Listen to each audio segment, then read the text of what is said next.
ថ្ងៃនេះមកថតពីដំណាំជុំវិញផ្ទះរបស់លោកឪពុកក្មេក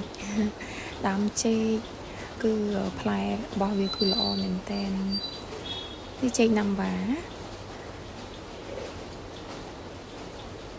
មួយនេះគឺចេកដំបងខៀវផ្លែល្អដូចគ្នា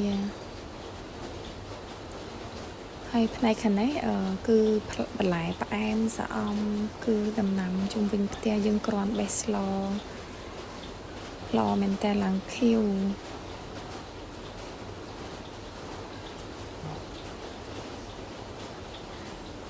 ចំណែកខាងនេះគឺ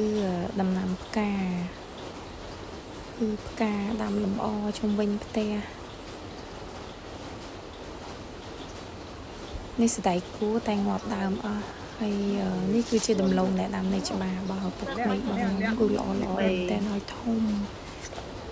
សឹងថា2 3គឺ1គីឡូហើយនេះគឺខ្នោការ៉ុតណាបងប្អូនគឺល្អមែនតើផ្លែតាំងពីគល់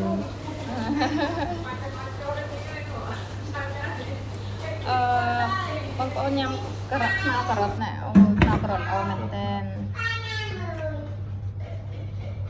គេដែលលោកគាត់តាចេះញ៉ាំដែរ